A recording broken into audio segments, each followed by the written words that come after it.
Hey, it's Brent Besosa with the Real Estate Agent Freedom Culture here to talk to you today. Man, I've got a great topic today, boom or bust. I mean, some of the things I've been hearing, especially when I talk to clients and they're like, oh, the bust is coming, the bust is coming, the bubble's coming, the bust is coming. You're going to want to stay tuned for this as we go boom or bubble or bust. I think you're going to be surprised by the answer. Stay tuned. We'll be back right after this.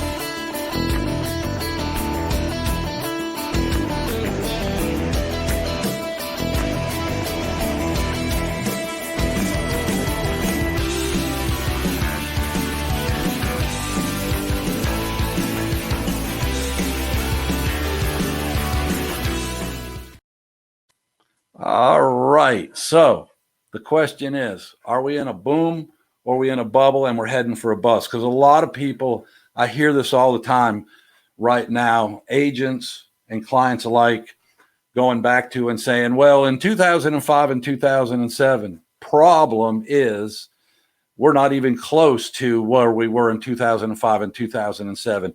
In 2005 to 2007, we didn't have this big of a shortage demand. In the comments down below, I will post several different things.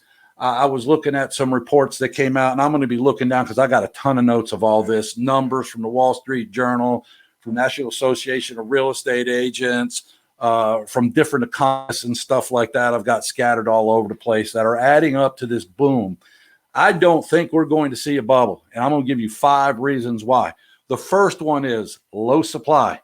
Wall Street Journal link will be down below in Facebook and also in YouTube. Check it out, right? Nearly 4, count them, million units short in the United States to meet current demand. And we've got a growing population. And we've got an appetite for second homes that people are looking for, right? The new construction starts are not even keeping up on where we need to be to hold inventory. They're like 200,000 to 300,000 starts short of where we would need to be, which means we are probably going to be in an undersupply situation in real estate for the next several years at least. And we'll talk about some mitigating factors on what could alleviate some of this, but I don't think we're not going to see a bubble or a bust, right? So we're 4 million units short. Also adding to that supply, right? Also adding to that problem is this. Also another article from the Wall Street Journal, okay? We're in short supply of labor. We're in short supply of materials. In case you haven't looked, if you talk to any builder around, I know because I know a bunch of them, okay? Used to be one. If you talk to any builders around, all right, lumber prices have tripled, which also is going to keep inventory, could help alleviate some of the inventory problems because we're going to see a lot of first-time home buyers priced out of the market because as we see prices go up, right, and there's no inventory. That could help a little bit, but still, it's not going to make up for the lack of 4 million units short of housing supply needed here just in the United States. And oh, by the way, this is not just a United States thing either. There's a worldwide hunger for homes at this point in time, right? And a shortage in the supply on those. All right. Yeah. Single family starts rose last year, 2020, to 990,000 units. That's the highest since January of 2007. That still leaves us 200,000 to 300,000 units short of what we need, okay, to keep up the pace with what's going on. Not to mention if we want to get ahead, right, of that. So let's see as I look down through some more notes here. Foreclosures are also at an all-time level. People have so much equity in their house and the market is so hungry for inventory that if people are in trouble I just saw this the other day in a client that I was dealing with one of my agents was dealing with this situation where it was a home that was going to be going into foreclosure. They put it up on the market. They had multiple offers on it, right? And it was gone. So it was kept out of foreclosure. So that's what's happening right now is that there's such a supply and our foreclosures are at a low. They really are way off, right? House prices are rapidly going up. A lot of that's got to do with pandemic too, as people tend to move around, especially out of larger cities. It's putting a lot of pressure on some of the areas like the market that I'm in, Asheville, North Carolina area, right? We see this across the board, though. Almost 30 across the United States, only one state is still in the negative, and they're like negative 3% under their inventory. That's New York State. The rest of the states are like 20% plus. North Carolina, we're at a 50% from last year, okay, under inventory from where we were last year. All right. So I'll also include the other article about the problems with supply of materials, labor. Here's the other supply of developable land. We're running into short supply of developable land too that we have, right? So anyway, that's reason number one. We have low supply. Reason number two, we have high demand. We've covered both of those, right? Reason number three, interest rates are so low. We are not giving out loans like we did in 2007 to 2005, where if you fogged a mirror, they would give you a loan just based off of stated income. All right. They're not doing that anymore. Interest rates back then, by the way, were also 5.5%. We're seeing interest rates right now around 3%, mid threes to 3%, somewhere up in there. Okay. So demand is going to remain strong, even with some folks being on the sideline because they've got priced out of the market. All right. Let's see.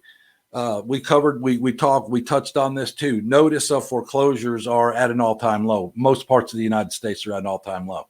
So it's not like foreclosures are going to be a big area of supply like they were back in 2005, 2007 timeframe, right? I know because sold a home to buy a home type of thing during that time. So yeah, that's not going to alleviate supply. Let's see. Population is rising. Yeah, right. The largest group, my group, baby boomers that were coming on through, is now not the largest group anymore. Now it's millennials. Okay, ever coming on in. And as these millennials are aging into the system to become home buyers and they want to settle down and nest, right? We're seeing a huge influx into the market of millennials wanting to buy homes. That's another reason why we're seeing inventory rates up so high. Let's see. There's only a way. The only way I see a crash happening, right, is if we lose all our supply, and which could happen. There are some things that could happen. That could slow the housing market down. That could slow the economy down. One, the homes are not available. People are not wanting to sell their homes or wanting to fix their homes up. So that drives the economy a lot. Home sales do. Both new and existing home sales is a large part of our economy here in the United States, right? Rising prices, moving a lot of people on the sidelines as far as wanting to buy a home. Okay, but that's it. And we could go into deeper reasons why. But as I see it, we've got huge undersupply at this point in time, the worst we've ever seen that's been recorded in history. So that should say something. I don't think we're having a bubble anytime soon. There could be a slowdown in the economy. There could be a slowdown in the housing market and those types of things, which would alleviate part of that. But there's no way that alleviates 4 million units. By the way, if that does happen, we will also start to see a slowdown in the building process, which is also going to, exacerbate part of the problem that we've had in producing enough units to produce housing for people that want to buy their own house, right? Own their own home. So anyway, agents, I hope you found this useful. Read the articles down below. Read the map down below as far as the inventory shortages are concerned. Take that into account of what you're doing. I'm sleeping well at night. I don't think we're going to wake up to find like we did in 2007, where all of a sudden the economy just kind of bottoms out and crashes. Everybody's selling their homes. Then we had an oversupply of homes, right? But even then, this was on the horizon of this coming on up. As these homes got gobbled on up, as we saw prices crash and those sort of things. But again, there was a lot of reasons for that. They were handing out loans like they were candy. You could just state income, they'd give you a loan. A lot of that has been taken care of, and that's not the case right now. Or when they are handing out loans like that for refinances and stuff like that, they're making sure people have enough equity in their home that they don't want to give their home up, right? And again, in the current market, if somebody runs into those problems, they put the home up on the market. It goes most times in a couple days, right? Most times for over ask. At least that's what we're seeing in our market here. So anyway, again, I hope you found this helpful. Stop back in. Hey, if you would, hit like on this within Facebook, or if you would subscribe to our YouTube channel, that would be great. We'll keep you up to date. We got a ton more stuff coming on geared towards agents, but the general public will find a lot of good use for this too as we move into this new era of real estate, partially brought on by our growing population, partially brought on by COVID and other exasperating type of problems that are going on at this point in time. Problems or opportunities, depends on how you end up looking at it. Always there's homes being sold and there's homes being bought. Always, even during 2005, 2007. The agents that tend to do well are the agents that know how to market themselves and know their value and what they have to offer clients, right? Those that are wanting to buy homes or sell homes.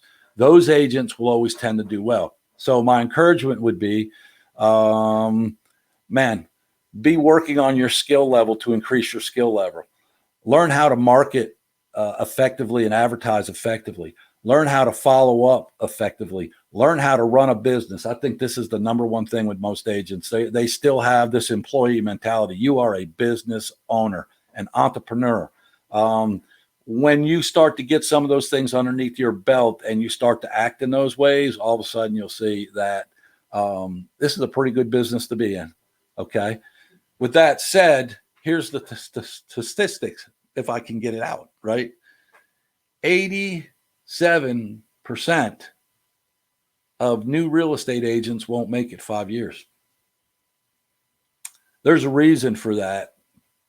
I think a lot of times with the old models that we've been seeing within real estate, they just throw real estate agents out there and let them, and those that stick, and those that don't. Oh, they will promise all sorts of education. They will promise all sorts of coaching, but very rarely is it delivered. All right. Anyway, reach out to us. Let us know. Hey, if you'd want to pick my brain, down below, there'll be a link to where you can pick my brain on my calendar. I'm wide open to talking to folks about real estate anytime, about problems that they're having, how we can help solve them, direction that you could go in, those types of things. Have a blessed day and go sell some real estate. Yeah.